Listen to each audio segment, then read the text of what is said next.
back? It's been good. I mean, I'm happy for him. You know, he decided to be out here at practice, touching bodies, able to go at him a little bit, and him coming at us. So it was fun. It was a fun practice today. What was that competitiveness like with Pat, you out there home? I mean, the start is kind of slow. We still at practice, you know what I mean, within season, but it's high, you know what I mean. We want to win. You know, the quarters aren't that high, but we're going out there trying to win in, you know, like 2 or 3 minute segment. Hey Kawhi, is Monday's game going to be any different for you? Something you've been looking forward to? I mean, it's a former team I won a championship with, but I mean, it's any other game. It's going to be, you know, fun to see the guys again, and you know, just congratulate them, and you know, be able to shake hands and compete. Have you been staying in touch with any of them at all? Yeah, a few of them. You know, we talk a little bit. Pascal and OG have really taken out this year. You've been following their games, and what do you make of their improvement?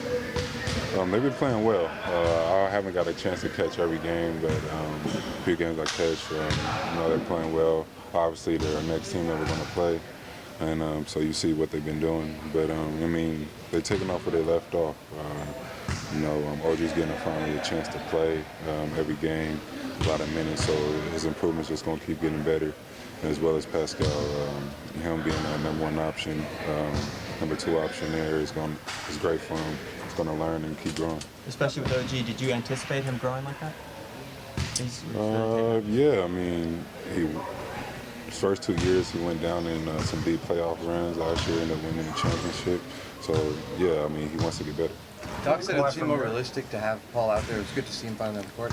Has it sunk in for you to, you know, finally play against Paul and have his debut so near? It's really not playing against him, but yeah, the debute's going to make it more realistic once we're out there playing. And you know, I'm just happy for him, happy that he's healthy and able to play. Well, what about your game is kind of carried over from last season, and, you know, especially in the playoffs? As the playoffs went on, your playmaking really took a big jump, and looks like you're back at it, doing that again. Just my mindset, you know what I mean?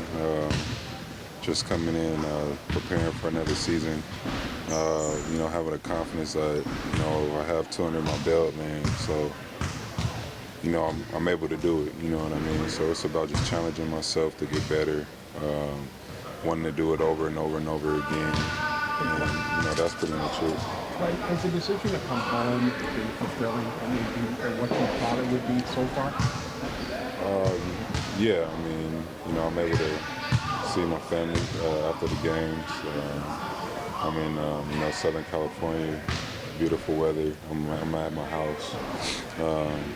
So, I mean, everything's been good. You know, it's season mode right now. Your ability to block out the noise is rather unique for some athletes. How important has that been to adapt to these kind of circumstances? I think it's just, you know, how it was brought up. You know, never really read the newspaper articles. Just focused on my game. It wasn't for me too. I came from not being ranked to going to a D1 scholarship and then drafted in the NBA. So outside noise doesn't mean anything to me. It's just about me, my group of team that I'm with, the organization that I'm with now, and, you know, focusing on that goal. Kawhi, outside of the championship, what will you remember about your year in Toronto? You know, the guys, the journey, you know what I mean? Also the country, the city, it was amazing. And, you know, it's just so much. You could keep going on and talking about it. But when you were in Vancouver, you talked about the reception you got from the people up there. Did you see that many ex-Canadians down here that continue that with their love and appreciation of what the I was just telling someone the other day, it's shocking to me how many Canadians do live here in America or just visiting, you know, just walking around, people saying I'm from Toronto or you from, you know, Winnipeg or these different cities in Canada. And, you know, you'll never know unless you, know, go play out there, I guess, and then they recognize your talent for playing with the Raptors. Did your experience there, was it better than you kind of anticipated going into it? Obviously the basketball side worked out great, but the whole time you had, was it more than maybe you thought it would be when you got traded there? I never went in with a negative mindset, and you know, playing with Corey Joseph in San Antonio, him being from that area in Toronto, I knew what the city kind of brought, you know, just going out there, playing games, hanging out with him and his friends, him taking me and showing me the city. So I always felt positive with the trade. And, you know, the front office, I knew it was great already with Masai being in there. So it was never a negative thing. I always open and minded about it. Well, even though you all haven't played a minute together yet, how have you tried to get to know each other and form a bond? I mean, as well as off the court, I mean, I hung out with him, you know, previous times, even before being on teams. But, I mean, now it's just about translating it on court. And the only thing you could do is just play, you know.